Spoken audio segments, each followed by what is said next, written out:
Hello, akkam jirtan hiriyoottan kiyya warreen biyya keessaaf alaa warreen karaa YouTube kiyyaa fi karaa Facebook kiyyaa na hordoftan nagaa keessanii nagaan kiyya kan kabajaaf kan jaalala bakka jirtanitti isin haa ga'u jira.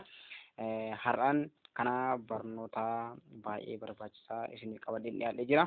Innis haala ittiin qarshiin isin bilbila keessa qabdan yeroo muraasa keessatti isin jalaa hatamuu danda'u yookaan namni takka akkaataa ittiin lakkoofsa bilbila keessanii lakkoofsa bilbila isaa wajjin walitti hidhuudhaan maallaqa isin bilbila keessanitti guutan daqiiqaa tokko keessatti yoo baay'ate daqiiqaa lama keessatti isin jalaa fudhachuu danda'uun isinitti agarsiisa jechuudha.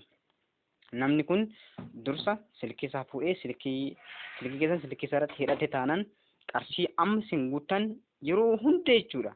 Qarshii keessanitti fayyadamaa isin jalaa jechuudha. Bilbila bilbiluudhaaf, meeseejii barreessuudhaaf, daataa fayyadamuudhaaf qarshii keessanitti fayyadameetu waan hundaa ittiin hojjetachuu danda'a jechuudha. Haala kana sin agarsiisa. Namoonni tuutoraalii kanarraa bartan immoo waan dabaa akka ittiin hojjetaniif yookaan immoo daba kana namoota irratti akka hojjetaniif otoo hin taane bartanii daba kanarraa akka of eegdanii fi gaarummaan mataa ofiitiif akkuma jedhamu jechuudha. Haala kana sinitti agarsiisa. Tooftaa kana EthioTelecomtu yeroo haaraatti fide jechuudha. Mala kana EthioTelecomtu gadhiise waan ta'eef yakka ittiin hojjechuunis baay'ee prohibitive yeroo hin eeyyamamu. Itoophiyaa keessatti wanti kun immoo kan inni barbaachisu warreen biyya alaa jirtan gara biyya keessatti galtan yeroo galtan akka wanta kanaan hin dogoggorsiifamne yookaan immoo namoonni biroo akka hin dogoggorre namoota barsiisuu ni dandeessu jedhanii haalli kun keessumaa Itoophiyaa keessa namoota jiran fayyada. Kanaaf calqabaa kaasiin isinitti agarsiisa na hordofaa.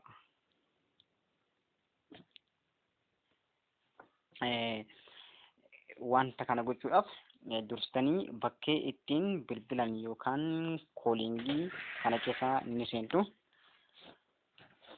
Erga seentanii booda itiyoo gabataa irra jira wanti kun star 999 gootanii itti bilbiltu jechuudha.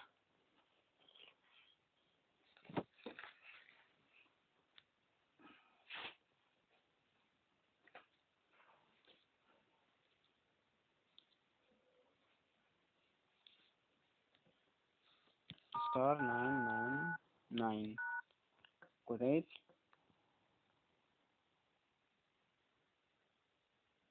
ni bilbiltanii erga bilbiltanii filannoowwan kanneen siif welcome to gabataa package offers additional services language and rural users kan jedhu isinii fida. Kanaafuu lakkoofsa 2 additional services kan jedhu filattu jechuudha. Achiin filannoo sadaffaarra kan jiru share me account kan jedhu filattu.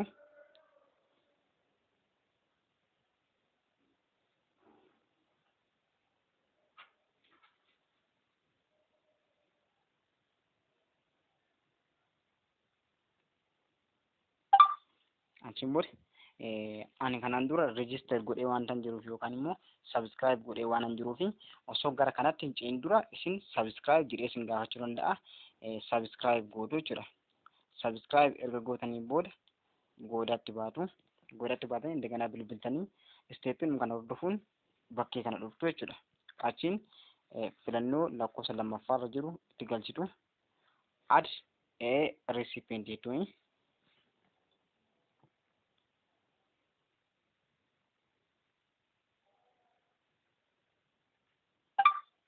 Please insert one new number to add.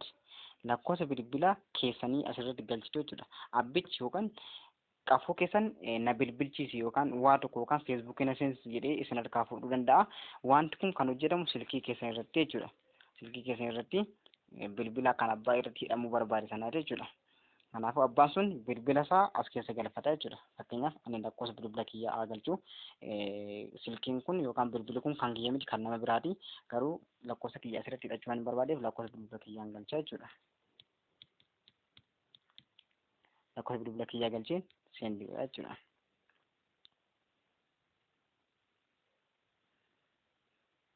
Erga seendi godhee filannoowwan afur naa fida. For all service, for voice only, for data only, for SMS only jedha. Ani tajaajila hundumaa irraa fayyadamuu waan hin barbaaduuf lakkoofsa tokkoon tuqaa jechuudha.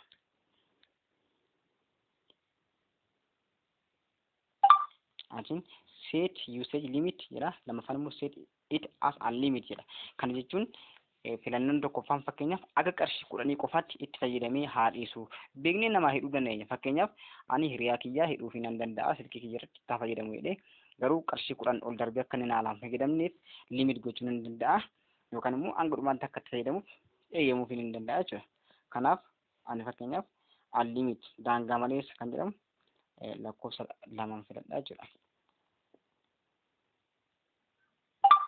Consumption quota of your recipient phone number to 51919778608 has been set as unlimited for all services. Tajaajiloota hundumaaf bilbilli kiyya kun bilbila hiriyaa kiyyaa kanarratti yookaan immoo nama irratti hidhachuu barbaade kanarratti naa hidhameera jechuudha. Kanaafuu ani kanaan booda maallaqa osoo hin guutin kanuma hiriyaan kiyya kun guuteen yeroo mara fayyadamuu ni danda'a jechuudha. Haala kamiin immoo irraa balleessuu dandeenya?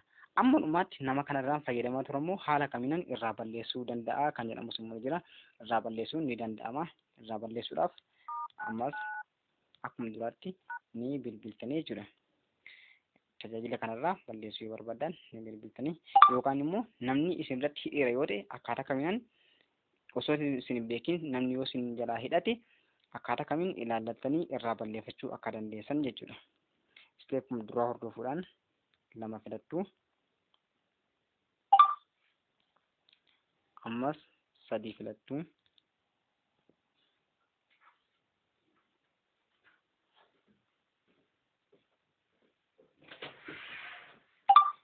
Yeroo as geessan warreen kanaa olii keessaa umaan filattanii jiru. Warreen gara olii kana jiran keessaa hanga 5 jiran keessaa umaa filachuu dhiiftaniitu hash kan jettu kana next page kan jettu next page tuqxu jechuudha. Mallattoo ishii kana tuqxu jechuudha. Achiin send gootu.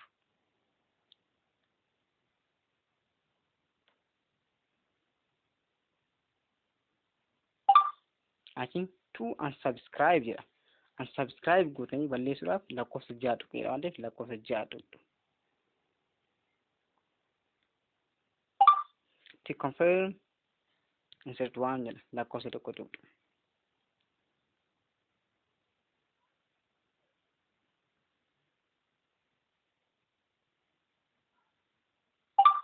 Actually, you have below list of recipients. Namni tokko sinirratti hidhachuu danda'a, namni 2 sinirratti, namoonni 5 maallaqa keessatti si'a tokkoon fayyadamuu danda'u, namoonni baay'een sinirratti hidhatanii waan ta'eef amma nama tokko qofaatu irratti hidhamee jira waan ta'eef kanaaf first insert 1 to remove all recipient phone numbers or insert start to go back jedha. Kanaafuu lakkoofsa tokko yoo galchi irraa naa balleessaa jechuudha. Lakkoofsa tokko hin tuqaa.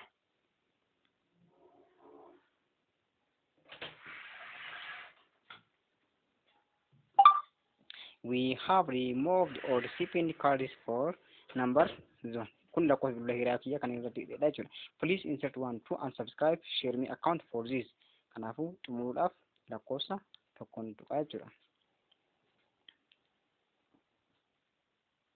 Have successfully unsubscribed share me account jedha xumurameera jechuudha. Akkuma dursa isinitti hime wanta kana namoota irratti akka raawwatan miti. Cubbuudhaas yakkadhaas gaarummaa mataa ofiif waan ta'eef wanta kana iyyaalina wanta kana namarratti hojjetina garuu lakkoofsa bilbilaa tokko yoo qabaatan lakkoofsa kan biraa wajjin walirratti hidhachuun ni danda'ama.